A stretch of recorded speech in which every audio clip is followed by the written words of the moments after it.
Here's my macaroni and cheese recipe. This recipe is so fire. It is so creamy. It is so easy. Let's get into it and let me show you exactly how I made it. So to start, I have 1 pound of shredded up Colby Jack cheese. And in this other bowl, I have 1 pound of shredded up sharp cheddar cheese. And then I have a 16-ounce block of Velveeta. Yes, I'm using Velveeta for my macaroni and cheese. That is my secret. Everybody be tearing this up and they be telling me how good it is. Next, for my water, I'm seasoning my noodles with DeAria complete seasoning and chicken bouillon powder. That's the secret. Anytime I boil pasta, I'm always adding chicken bouillon and or complete seasoning.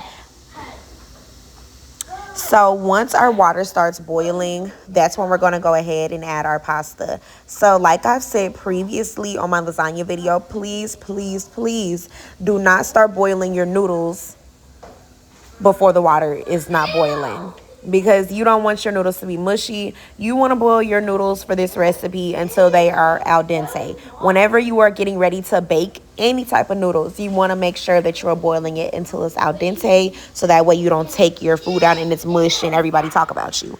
Okay, so next I got my noodles in this pan and I added a little bit of pasta water, and now I am adding a spoonful of sour cream. And I am putting a handful of that Colby Jack cheese I shredded, and then a handful of sharp cheddar cheese.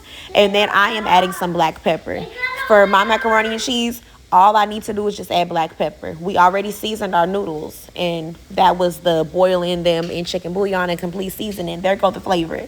And then you also got the flavor from the cheese as well.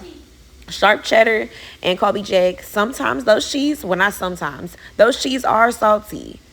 So if you put like extra salt, Tony's garlic powder, onion powder. Well, garlic powder, onion powder ain't a salty seasoning, but y'all know what I'm talking about. Anyways, let's get onto this cheese sauce. So I have some butter melted down, and then I added some paprika. I have 32 ounces of heavy whipping cream. I did not get that on camera, but I used about half of the bottle. Then there's my cut up Velveeta, and I added about another handful of Colby Jack cheese. Sorry, y'all. I'm trying to hurry up and get this done. My kids in the kitchen playing in the sink. So bear with me. Now we're just gonna go ahead and stir this down. Now for my cheese sauce, I didn't melt it down all the way. I melted it down as much as I could, and then I just poured it in there, but it's still gonna melt down. And now I'm just adding a little bit more black pepper. You can add as much black pepper or as little as you want. It's really up to you. I like a lot of black pepper in mine, so now I'm just going to go ahead and stir this up. And these noodles are still hot. And, of course, this cheese sauce is hot. It just came off the stove. So these pieces of cheese that did not get melted, it's going to be melted by the time I'm done stirring this. So, as you can see here, this is how it looks. Now, this looks so good. Look, you don't even want to put this in the oven, but it's going to go in there. Now, I know when I was showing my sister how to make this on FaceTime, I told her everything to get. And then I was like, okay, where's your cheese grater? Grate up your cheese. She was like, I don't got a cheese grater. So she ended up just making stovetop macaroni, but she loved it. She did her thing on it, and I posted it on Facebook. But look at that. So we're going to go ahead and preheat our oven to 350. And now I am just layering my cheese. So I'm putting down some sharp cheddar first. Then I will be putting some Colby Jack.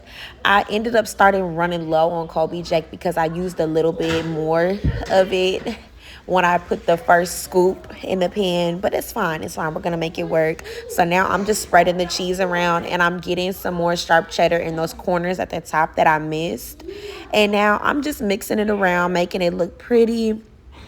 And once I get my cheese how I want it to look, because you want those cheeses to pop, you want it to show, we're going to add just a little bit of paprika, just a little bit, not too much, because once again, you want that to pop. You want it to pop out. You want it to look bold.